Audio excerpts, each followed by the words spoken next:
Gabonais, Gabonaises, chers compatriotes, comme toutes les organisations politiques et tous les mouvements de la société civile, nous nous devons de rester connectés avec le peuple. Le peuple gabonais est le chef. La souveraineté vient du peuple. Il faut donc que, à ce titre, le peuple gabonais soit informé de tout ce qui se fait, de toutes les décisions qui se prennent. En ma qualité de président du Rassemblement Espoir, mais également de la nouvelle grande coalition que nous avons mis en place, qui s'appelle le Mouvement populaire citoyen, dont vous pouvez voir, n'est-ce pas, dans la salle, certains des membres, au nom de cette grande coalition hétéroclite, composant des organisations politiques, des associations, des ONG, des syndicats, des religieux. Je pense même que c'est la première fois dans ce pays que nous mettons en place, qu'est créée une organisation de ce genre. Ce qui a suscité la mise en place du mouvement populaire citoyen, c'est le fait d'avoir remarqué que les partis politiques se déchiraient au niveau du Conseil national de la démocratie, s'agissant des postes de députés à l'Assemblée nationale et de sénateurs. Et de voir qu'une certaine société civile, il faut le dire, avait pris en otage certaines associations pour se tailler la part du lion. Nous avons donc fait des conférences de presse pour dire que ce n'était pas inclusif, qu'il fallait qu'il y ait plus d'inclusion. J'avais dit sur le plateau de Gabon Première, il existe des associations, des ONG qui travaillent dans ce pays mais qui n'ont pas d'agrément. Et que pour intégrer les instances de la transition, il ne fallait pas des considérations du genre, il faut avoir un agrément, etc., etc. La loi fondamentale concerne tous les Gabonais. Il suffit d'être citoyen gabonais pour avoir son mot à dire sur la prochaine constitution. Donc, il y a ici, au siège du Rassemblement Espoir, les acteurs de la société civile, certains sont là, il y en a également ici, et quelques responsables du Rassemblement Espoir, notre parti politique. Nous sommes retrouvés ce matin pour adopter officiellement la charte du MPC, du Mouvement populaire citoyen, qui va nous régir, mais également pour commencer à travailler sur les propositions qui ont été demandées par le chef du gouvernement, M. Ndonsima, s'agissant de, n'est-ce pas, notre participation au dialogue national et à l'écriture de la prochaine constitution. Donc nous sommes là pour faire les propositions et dans quelques jours apporter notre travail aux autorités compétentes de ce pays. C'est donc dire que le mouvement populaire citoyen, qui est une large coalition, n'est-ce pas, qui a été créée sous l'impulsion du Rassemblement Espoir, est au travail. Donc je viens ici de vous présenter notre coalition. Nous avons vu ce matin, je me permets de mettre les pieds dans le plat, mais avant de rentrer au fond, je voudrais d'abord féliciter le président de la transition qui a pris une décision que je trouve louable, la réciprocité dans l'octroi des visas. En effet, une certaine communauté pouvait entrer au Gabon sans avoir besoin de visa. Alors que nous autres, pour aller dans certains pays, notamment en France et autres, il fallait que nous ayons des visas. Donc le fait d'avoir instauré la réciprocité dorénavant est une mesure que nous saluons dans le MPC et nous estimons effectivement que ça permet de nous faire respecter au niveau international. Donc nous voulons saluer cette décision, Monsieur le Président de la Transition. Une fois qu'on a dit ça, je voudrais mettre les pieds dans le plat pour dire que nous devons faire attention. Je sais que les intentions sont bonnes. Vous savez ce qu'on dit, le chemin de l'enfer est pavé de bonnes intentions. Il faut faire attention parce que nous sommes en train d'aller au devant d'un référendum. Il faudrait que le référendum qui se tiendra dans 2 ans ou dans 3 ans soit un succès. Il faudrait que les Gabonais et les Gabonaises se reconnaissent dans les lois. Et je l'ai dit, il ne faut plus qu'il soit question de distribuer des cadeaux à des gens, de distribuer des privilèges à des gens. Il faut avoir le courage d'accompagner une nouvelle génération d'hommes et de femmes politiques. une nouvelle génération d'hommes et de femmes de la société civile qui travaillent. Hein? Je pense à des compatriotes qui travaillent avec les prisonniers. Je pense à des compatriotes qui travaillent avec les malades atteints du sida. Je pense à des associations chrétiennes qui distribuent des repas gratuits, qui font des soupes populaires. Il y en a trop. Tout ce monde-là a été exclu. A été exclu. Ce matin, comme hier, en ouvrant l'Union, hier c'était les nominations sur lesquelles je me suis déjà exprimé, et ce matin, je vois la publication des députés à l'Assemblée nationale et des sénateurs. Mais enfin, la charte de la transition est claire. Il était prévu qu'il y ait au total 120 personnes pour occuper les sièges dans les deux chambres du Parlement. Effectivement, le président de la transition a entendu les récriminations, puisque je fais moi-même partie des acteurs qui se sont exprimés pour dire que ce n'était pas inclusif, qu'il fallait qu'il y ait plus d'inclusion. Il y a eu une révision de la charte de la transition.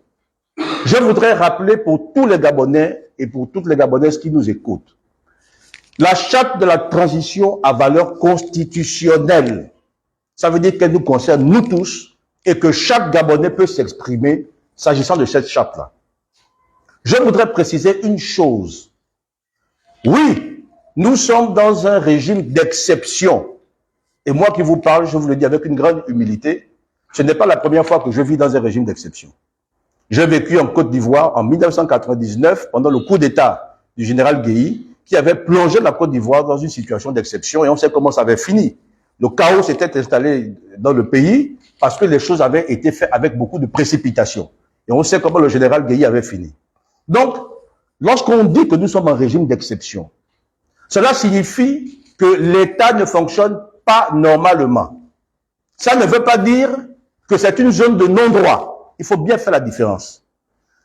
Par exemple, dans un régime normal, ça a déjà été expliqué par d'autres, les députés ne sont pas, n'est-ce pas, ne sont pas nommés, ils sont élus, les députés, les sénateurs également sont élus. Or là, on a nommé les députés, on a nommé les sénateurs. Donc, c'est ça, un régime d'exception.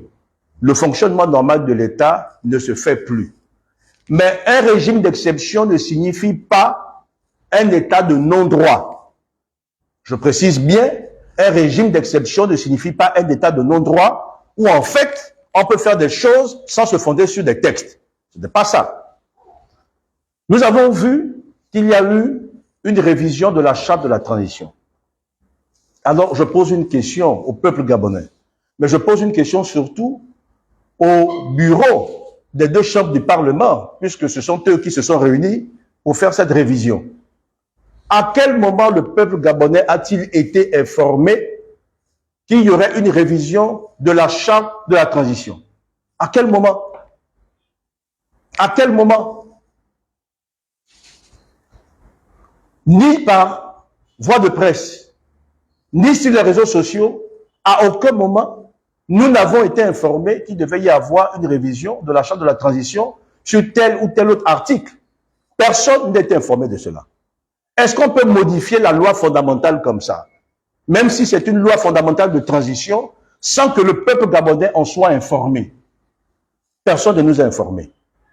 Nous découvrons ce matin qu'on est passé, n'est-ce pas, de 70 députés à 98 députés.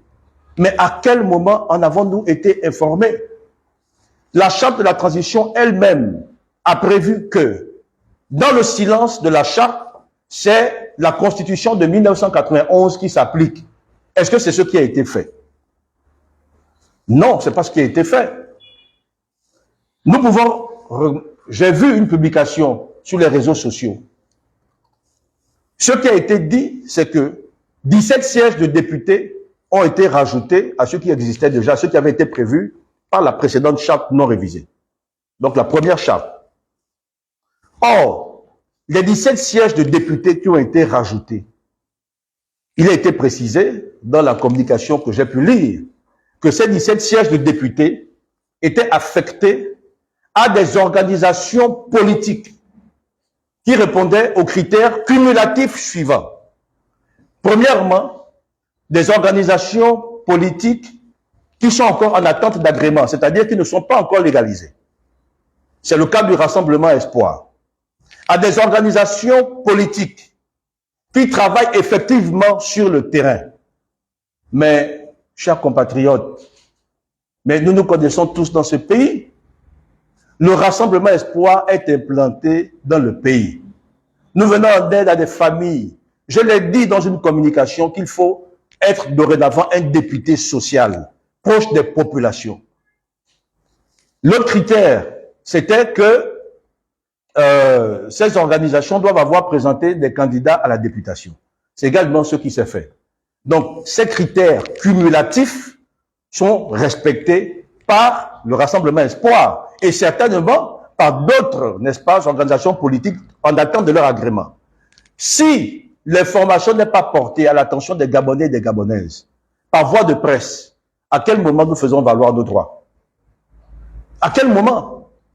Il y a eu une révision, n'est-ce pas, de la charte de la transition, je crois, hier dans la nuit, vendredi, ou avant-hier, et aujourd'hui, samedi matin, on publie des noms en nous disant que c'est fini, c'est adopté, c'est publié. Mais je voudrais lire les dispositions de l'article 17 de la Constitution de 1991. Puisque la charte elle-même n'a pas prévu les délais, n'est-ce pas, pour sa propre modification. Donc ça veut dire que dans ce cas, on s'en réfère à, n'est-ce pas, la loi fondamentale de 1991. L'article 17 dispose ce qui suit. Le président de la République promulgue les lois définitivement adoptées dans les 25 jours qui suivent leur transmission au gouvernement. Ce délai peut être réduit à 10 jours en cas d'urgence déclarée par l'Assemblée nationale ou le gouvernement. Ça veut donc dire que, selon la procédure, le président de la République dispose de 25 jours, n'est-ce pas, avant la promulgation. Voilà, le président de la République promulgue les lois définitivement adoptées dans les 25 jours. Donc, on adopte d'abord et on a 25 jours pour aller jusqu'à la promulgation. Et ensuite, publication au journal officiel. Ça, c'est la procédure normale, la procédure d'urgence étant 10 jours. Et comme la charte est silencieuse sur les délais de modification d'elle-même, c'est-à-dire de la charte elle-même qui a valeur constitutionnelle, on s'en réfère aux dispositions de l'article 17 prévu par celle de 1991. Mais je pose la question, on va computer les délais comment, puisque nous ne sommes pas informés? À partir de quel moment on pourra compter que les 25 jours ont été respectés? Il me semble, au vu de ce que je sais, que cette révision de la charte s'est faite vendredi soir ou jeudi, et que samedi matin, la chose a été rendue publique dans l'Union et que les postes étaient déjà attribués. Ça veut donc dire que on a fait une révision de la charte de la Constitution, de la charte de la transition. On a créé 17 postes de députés à l'intérieur et les 17 postes de députés ont été directement attribués sans que le peuple gabonais ait été informé. Et ensuite, on vient publier ça dans l'Union et les gens savent déjà qui sont les députés de ces 17 sièges. Finalement, quel est l'intérêt? Ça ne servait même à rien de faire la publication, puisque les choses ont été faites en catimini quelque part. On a créé 17 sièges de députés et illico presto, les 17 sièges de députés ont été attribués. Gabonais, Gabonaises, on ne peut plus continuer comme cela. Nous ne devons pas continuer comme cela. Lorsque nous lisons les noms, c'est vrai, nous sommes tous citoyens. Mais bon, les néophytes, ceux qui ne comprennent pas, ceux qui ne savent pas, vont lire, mais ne comprendront pas. Mais nous, lorsque nous lisons, nous comprenons, nous voyons certaines choses.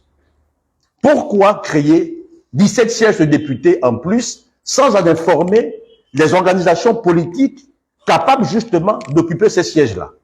Pourquoi venir publier un texte, puisqu'à l'heure où je parle, ce texte n'a même pas encore, ces modifications conditionnelles n'ont même pas encore été publiées au journal officiel. On n'est même pas allé jusqu'au bout de la procédure. On n'est même pas allé jusqu'au bout de la procédure. Alors, est-ce que c'est le Gabon que nous voulons? Où des gens se retrouvent dans un coin et puis créent 17 sièges de députés Le peuple gabonais n'est même pas informé qu'il y a une modification de la charte. Le peuple gabonais n'est pas informé. Le Rassemblement Espoir, dont je suis le président, dénonce avec la dernière énergie cette manière de faire. Je considère, avec tous les militants et les militantes du Rassemblement Espoir, que le Rassemblement Espoir répond aux critères énumérés, n'est-ce pas, par l'Assemblée nationale s'agissant de ces 17 postes de députés. Je voudrais également, en ma qualité de président du Mouvement populaire citoyen, je représente ici tous ceux que vous voyez ici, qui sont des membres actifs de la société civile, des syndicats, des ONG, des religieux, etc. et etc. Je voudrais dire, demander au président de la transition d'œuvrer en faveur de l'unité de la nation. Je l'avais dit qu'on peut diviser les Gabonais dans les nominations comme on peut les y unir. C'est vrai, on ne pourra jamais satisfaire tout le monde parce que Dieu le Père lui-même ne fait pas l'unanimité. Mais il faut au moins qu'il y ait de l'inclusion. Il faut qu'il y ait au moins de la transparence. Lorsqu'on se réunit, qu'un tiers des membres des deux chambres se réunissent pour faire une révision et que le peuple gabonais n'est même pas informé, je pense qu'il y a une faute. Lorsque on crée 17 sièges de députés, sans que les concernés ne soient même informés, n'est-ce pas, de façon à plaidoyer, à faire valoir leurs droits, comment voulez-vous qu'on demande quelque chose dont on ne sait même pas l'existence? Je demande respectueusement au chef de la transition de regarder cela. Nous demandons que le mouvement populaire citoyen, les organisations de la société civile que je représente ici, les ONG, les religieux, les syndicats, puissent obtenir des postes dans le nouveau conseil économique et social de la transition qui a été mis en place et dont il a été dit par l'Assemblée nationale quel serait, n'est-ce pas, qu'il serait ce conseil économique et social composé de 60 personnes issues tous de la société civile. Ici, il y a effectivement des organisations politiques, mais il y a également des membres de la société civile. Notre coalition est grande, elle est hétéroclite, on y trouve tout le monde, elle est inclusive. C'est pour cela que nous avons appelé le mouvement populaire. Je demande respectueusement que des dispositions soient prises pour qu'il y ait plus d'inclusion, que le mouvement populaire citoyen puisse également siéger dans les instances de la transition au titre de la société civile et qu'il soit fait droit au Rassemblement Espoir qui a été purement et simplement écarté, qui a été purement et simplement exclu parce que nous répondons aux critères définis par les membres de l'Assemblée nationale s'agissant des postes de députés, notamment de ces 17 postes de députés qui ont été créés et desquels nous avons été écartés. Nous ne voulons plus vivre dans ce Gabon où certains sont privilégiés. Notre pensée politique repose sur cette phrase. Le Gabon doit être une chance pour tous. Je l'ai dit, qu'on vive à Kingélé, qu'on vive à Timichos, qu'on vive à Venevois, qu'on vive à la Sablière, le Gabon doit être une chance pour tous. Nous mettons nos enfants à l'école pour qu'ils puissent eux aussi devenir, sans avoir besoin d'aller faire la mendicité devant quelqu'un. Nous mettons nos enfants à l'école pour que nos enfants, eux aussi, puissent s'élever, sans avoir besoin d'aller gratter la tête devant quelqu'un. Nous devons construire le Gabon nouveau, certes avec tous les fils et toutes les filles de ce pays, mais il faut qu'il y ait de l'inclusion. Il faut respecter les lois, les règlements en vigueur dans ce pays.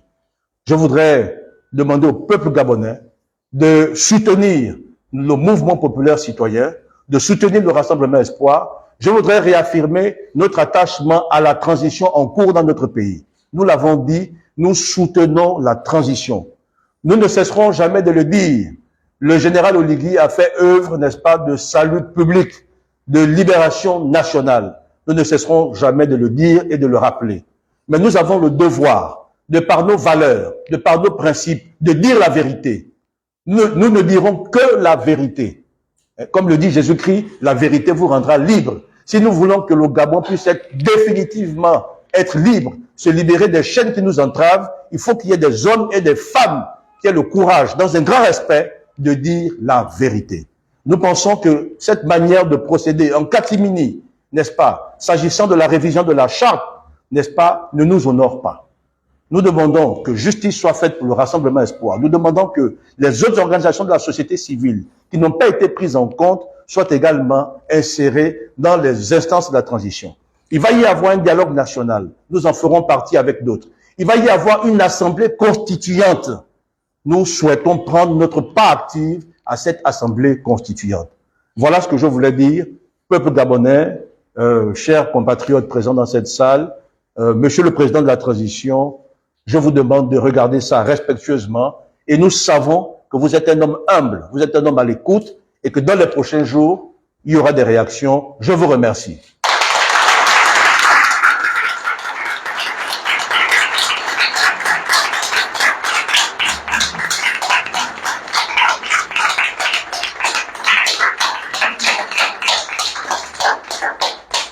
Bon, ça va, c'est correct. Sans parler. Ça va.